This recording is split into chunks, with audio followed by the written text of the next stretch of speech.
नमस्कार। सूचना की दुनिया पर आपका स्वागत है। मैं हूं डॉक्टर सुभाष चंद्र सिंह। मित्रों, आपने शीर्षक पढ़ ही लिया होगा, तो सीता लगाएंगी झामुमो की लंका में आग।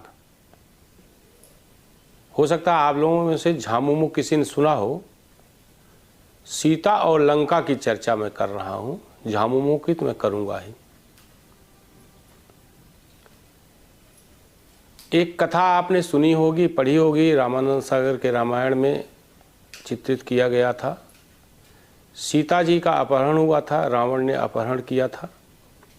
हनुमान जी जब उनकी खोज में गए तो उन्होंने सीता से बात करने के बाद वहाँ पर फल वगैरह खाए। फिर अक्षय कुमार आए, रावण के पुत्र, और उनसे उनकी लड़ाई हुई और अक्षय कुमार मारा गया।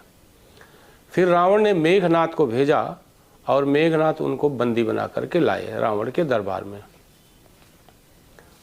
बहुत सारे सवाल जवाब के बाद अंत में तय यह हुआ कि हनुमान जी की पूंछ में आग लगा दी जाए और वो जल करके मर जाए।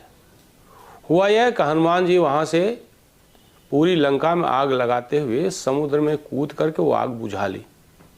ये प्रकरण वहीं हो गया। अब आप कहेंगे उससे इसकी तुलना ये है कि झारखंड में इस समय, झारखंड एक प्रकार से कहिए तो जो झारखंड मुक्ति मोर्चा का राज है, एक प्रकार से लंका बनी हुई है। अन्याय, अत्याचार, अपराध, तुष्टीकरण, ये सारी चीज़ें वहाँ पर हो रही। एक प्रकार से शासनहीनता, सरकारहीनता, कानून व्यवस्था की स्थिति बहुत खराब है। झारखंड प्रदेश 2000 में बना था। उस समय बीजेपी की केंद्र में सरकार थी और लाल कृष्ण आडवाणी गृह मंत्री थे। 3 प्रदेश बने, उत्तराखंड, झारखंड और छत्तीसगढ़। एक तरफ भारतीय जनता पार्टी और आजसू, दूसरी तरफ कांग्रेस, झारखंड मुक्ति मोर्चा और राष्ट्रीय जनता दल। खैर बारी बारी से सरकारें आती गईं। पिछली बार झारखंड मुक्ति मोर्चा, कांग्रेस और राष्ट्रीय जनता दल के गठबंधन ने भारतीय जनता पार्टी को हरा करके सत्ता में आए और पूर्ण बहुमत से। पूर्ण बहुमत का मतलब यह कि गठबंधन को बहुमत मिला।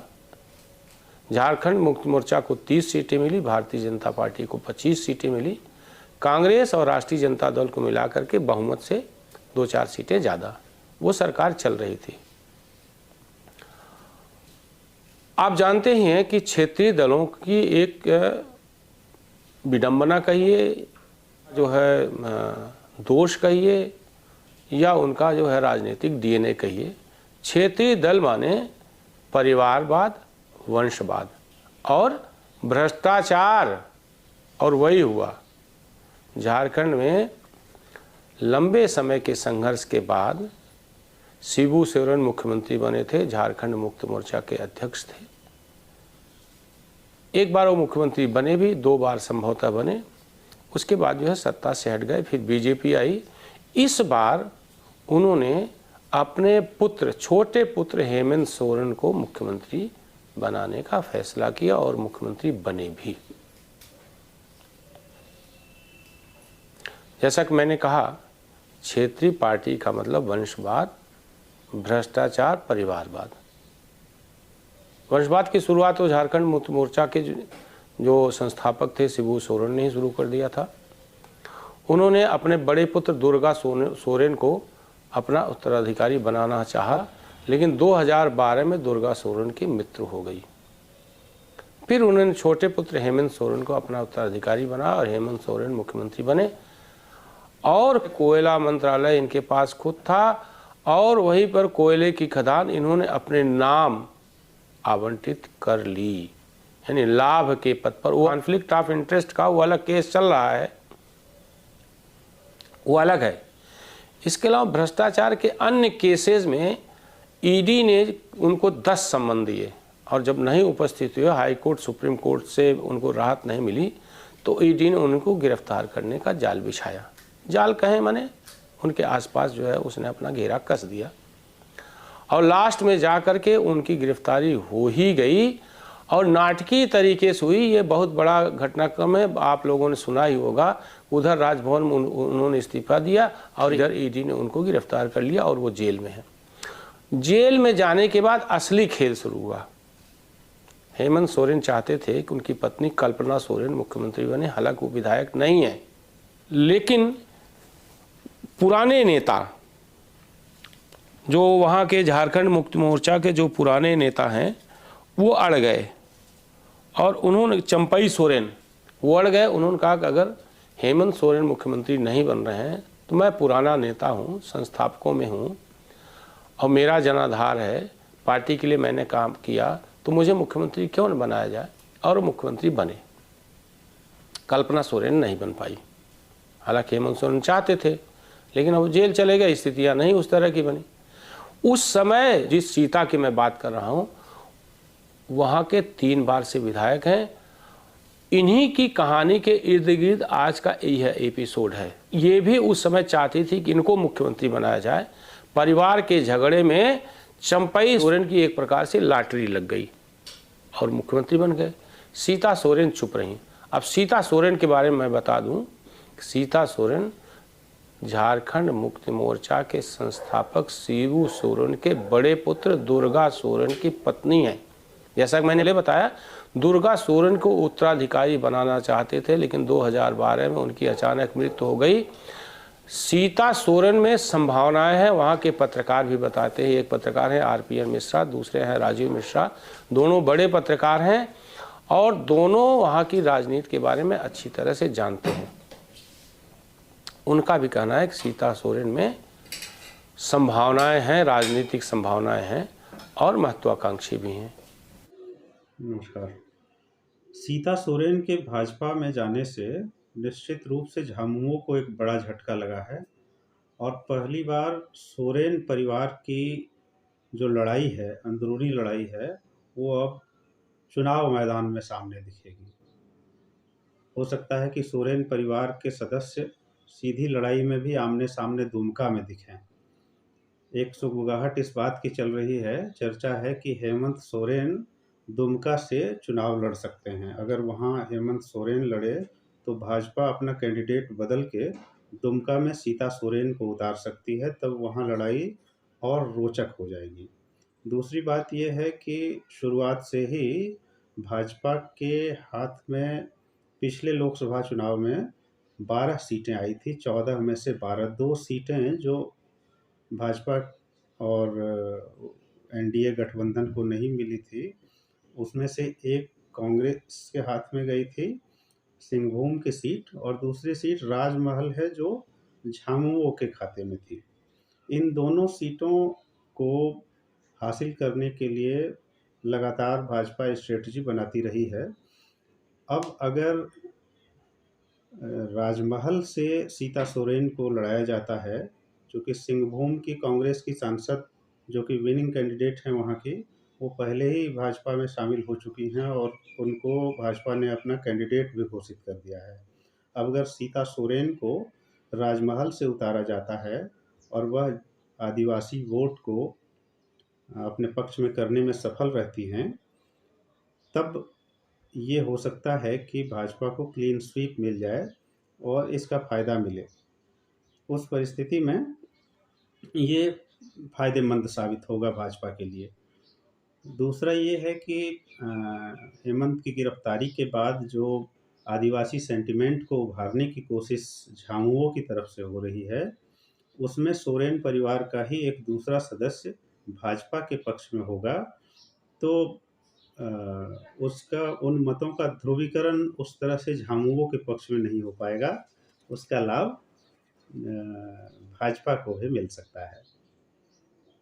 तो इस हिसाब से भाजपा रणनीतिक मोर्चे पे सफल दिख रही है सीता सोरेन को अपने खेमे में करने के बाद। इधर एक घटनाक्रम ये हुआ कि इंडी गठबंधन की एक जनसभा थी महाराष्ट्र में, मुंबई में, और वहाँ पर इंडी गठबंधन के घटक के नाते झारखंड मुक्ति मोर्चा की ओर से चंपई सोरेन मुख्यमंत्री के नाते गए और उन्होंने कल्पना सोरेन को भी वो लेके गए और मंच पर कल्पना सोरेन भी दिखी। तो आप मान कर चलिए कि उनकी जेठानी हैं सीता सोरेन, इनके तन बदन में आग लगना स्वाभाविक था कि मुझे क्यों नहीं ले गए। इसका सीधा मतलब है कि कल्पना सोरेन एक प्रकार से झारखंड मुक्ति मोर्चा की अगली नेता है और उन्होंने जो अंदर से जो उनके अंदर राजनीतिक महत्वाकांक्षा थी, जैसे ही देवरानी को देखा कि वो मंच पर आ रही हैं और आगे की नेता वो हो सकती हैं हेमंत सोरेन के बाद, क्योंकि हेमंत सोरेन जेल में, उनके राजनीतिक भविष्य का कुछ पता नहीं कि वो विधायक रह पाएंगे नहीं रह पाएंगे। अगली बार चुनाव तो शायद न लड़े, हो सकता है उनको जो है सज़ा हो जाए, अगर 2 साल से ज़्यादा की सज़ा हुई तो वो चुनाव भी नहीं लड़ पाएंगे। तो इस स्थिति में कल्पना सोरेन जो है अगली नेता हो सकती हैं। इसलिए सीता सोरेन ने तत्काल पार्टी से इस्तीफा दिया। कल की बात है, ये मंगलवार की बात है, इस्तीफा दिया और 2 घंटे बाद भारतीय जनता पार्टी में शामिल भी हो गई और उन्होंने कहा कि मैं भी मोदी परिवार की सदस्य हूं और मोदी में संपूर्ण आस्था व्यक्त करते हुए उन्होंने कहा कि प्रधानमंत्री मोदी के नेतृत्व में देश को संवारने सुधारने के लिए मैं भारतीय जनता पार्टी में शामिल हो रही हैं। अब उनकी महत्वाकांक्षा है, समय उन्होंने ठीक चुना है, मैं ये मानता हूँ। ऐन लोकसभा के समय, लोकसभा चुनाव के समय, जबकि अधिसूचना जारी हो गई है, देश में 19 अप्रैल से चुनाव शुरू हो जाएंगे 7 चरणों में, ऐसे समय उन्होंने इस्तीफा दे करके झारखंड मुक्ति मोर्चा को बहुत बड़ा झटका दिया है। और भारतीय जनता पार्टी को क्या चाहिए? उसको तो मुंह मांगी मुराद मिल गई। झारखंड मुक्ति मोर्चा वो भी सोरेन परिवार में टूट हो गई और उसकी एक विधायक और महत्वपूर्ण सदस्य भारतीय जनता पार्टी में शामिल हो गई। और सीता सोरेन के बारे में मैं ये बता दूं, सीता सोरेन हेमंत सोरेन के बाद झारखंड में सबसे लोकप्रिय नेता हैं उस सोरेन परिवार की। और यह चर्चा है कि उनको जल्द ही या तो उड़ीसा की किसी सीट से या झारखंड की किसी सीट से उनको सांसदी का टिकट दिया जाएगा लड़ने के लिए। और आप मान कर चलिए कि एक सीता सोरेन को शामिल करके भारतीय जनता पार्टी ने उड़ीसा, झारखंड, बिहार के आदिवासी इलाके, छत्तीसगढ़, आंध्र प्रदेश, तेलंगाना के आदिवासी इलाके और मध्य प्रदेश के आदिवासी इलाकों के वनवासियों, आदिवासियों, गिरवासियों में एक बड़ा संदेश देने की कोशिश की कि मैं आपके साथ। भारतीय जनता पार्टी वैसे भी आदिवासियों के पक्ष में खड़ी रहती है। द्रौपदी मुर्मू को उसने राष्ट्रपति बनाया, अनुसुईया उइके पहले से राज्यपाल हैं, सीता सोरेन को लाई। झारखंड में बाबूलाल मरांडी को विरोधी दल बनाया, जबकि वो भारतीय जनता पार्टी से पहले टूट चुके थे, अपनी नई पार्टी बनाई थी और झारखंड को पहले मुख्यमंत्री भारतीय जनता पार्टी की ओर से रह भी चुके हैं। इस बार हारने के बाद उनके पास 1 या 2 विधायक थे, उन्होंने पार्टी में शामिल किया और शामिल करके विरोधी दल भी बना दिया उनको। झारखंड को इस तरह साधा। छत्तीसगढ़ में उसने आदिवासी नेता विष्णुदेव साय को मुख्यमंत्री बनाया। एक प्रकार से जो वनवासी इलाके हैं, चाहे बिहार के हों, चाहे बंगाल के हों, चाहे उड़ीसा के हों, चाहे झारखंड के हों, चाहे छत्तीसगढ़ के हों, चाहे मध्य प्रदेश के हों, चाहे आंध्र प्रदेश के हों या तेलंगाना के हों, पहले द्रौपदी मुर्मू, अनुसुईया उइके, अब सीता सोरेन, इनको मिलाकर उसने एक प्रकार से कही है कि वनवासी, पूरे देश के वनवासी आदिवासी इलाकों में एक ठीक संदेश देने की कोशिश की कि एकमात्र भारतीय जनता पार्टी है जो वनवासी कल्याण के बारे में चिंतित रहती है। उड़ीसा में चुनाव होने हैं, विधानसभा के भी, वहाँ 21 सीटें हैं और कम से कम 7-8 सीटों पर वनवासियों का वर्चस्व है, माने उनकी संख्या ज़्यादा है वहाँ पर। और झारखंड में तो 30% जो है वनवासी है ही हैं। तो उड़ीसा में हालांकि बीजू जनता दल से बातचीत हो रही है, लेकिन बातचीत कहीं अटक गई है ऐसा लगता है। बीजू जनता दल से समझौता हो तो ना हो तो इस बार भारतीय जनता पार्टी वहां पर बहुत अच्छा प्रदर्शन करने जा रही है। वैसे भी पिछले लोकसभा चुनाव में 2019 को उसको 21 में 8 सीटें मिली थी और वहां पर नेता विरोधी दल है। इस बार बीजू जनता से समझौता हो या न हो, उड़ीसा में भारतीय जनता पार्टी सत्ता में आ भी सकती है और 21 में से उसको 14 से 15 सीटें मिल भी सकती हैं। और झारखंड में 14 सीटें हैं। 2019 के लोकसभा चुनाव में भारतीय जनता पार्टी को 11 सीटें मिली थी 14 में से। एक आजसू इसकी सहयोगी है, एक सीट उसको कुल मिला के 12 सीट इनके हिस्से में आई थी। एक सीट कांग्रेस को मिली थी और एक सीट झारखंड मुक्ति मोर्चा को मिली थी 14 में से। अब मधु कोड़ा की पत्नी गीता कोड़ा वह सांसदी जीत करके आई थी और वह भी भारतीय जनता पार्टी में आ गई हैं और उनको भारतीय जनता पार्टी ने उनकी जिस सीट से जीत कर आई थी उसी सीट से अपना प्रत्याशी भी घोषित कर दिया है। तो आप मान कर चलिए कि भारतीय जनता पार्टी पिछली बार 50% से अधिक जो वोट मिला था, इस बार उसको 55% से ज़्यादा वोट मिल सकता है और सभी सीटों पर भारतीय जनता पार्टी स्वीप कर सकती है। न झारखंड मुक्त मोर्चा का खाता खुलेगा और न कांग्रेस का और न राष्ट्रीय जनता दल का। तो आप ये मान कर चलिए कि सीता सोरेन के आने से झारखंड मुक्त मोर्चा वहाँ पर एक प्रकार से कहिए कि रसातल में जाता दिख रहा है और भारतीय जनता पार्टी सभी सीटों पर जीतने की स्थिति में है, जीतने का दावा कर रही है। तो उड़ीसा हो गया, मध्य प्रदेश हो गया, छत्तीसगढ़ हो गया। छत्तीसगढ़ में भूपेश बघेल इस समय जो है महादेव ऐप मामले में जो है उन पर FIR हो गई है, वो भी एक सीट से लड़ रहे हैं। तो वहाँ पर वैसे भी जो है 54 सीटें जीत करके Bharatiya Janata party clean sweep कर चुकी है और विष्णुदेव साय को मुख्यमंत्री बना चुकी है। और झारखंड में जब भी चुनाव होगा 2025 के लास्ट में होने वाला है, अक्टूबर नवंबर में हो सकता है अगले साल, तो बाबूलाल मरांडी को मुख्यमंत्री को उम्मीदवार घोषित कर ही दिया है। तो आप मान कर चलिए कि उड़ीसा, झारखंड और आसपास के जितने बंगाल के इलाके, मध्य प्रदेश के इलाके, झारखंड के इलाके, तेलंगाना, आंध्र प्रदेश, गुजरात, सब जगह वनवासियों के बीच भारतीय जनता पार्टी ने यह संदेश देने की पूरी कोशिश की कि हम ही हैं जो वनवासियों के कल्याण की बात सोचते हैं। अब मैं शीर्षक पर आ जाता हूं, तो सीता लगाएंगी झामुमो की लंका में आग। यही सीता सोरेन है जिनके कारण झारखंड में आप ये मान कर चलिए कि झारखंड मुक्ति मोर्चा और उसका साम्राज्य जो है जलकर खाक हो जाएगा। ये आप मान कर चलिए। सीता सोरेन एकमात्र ऐसी जो है विद्रोही नेता है जो जनाधार वाली नेता है झारखंड मुक्ति मोर्चा में, शिबू सोरेन, हेमंत सोरेन के बाद। अगर वो भारतीय जनता पार्टी में आ गई हैं, भारतीय जनता पार्टी के दोनों हाथ में लड्डू है। इस एपिसोड में बस इतना ही। अगले एपिसोड में फिर किसी और मुद्दे के साथ आप मिलेंगे।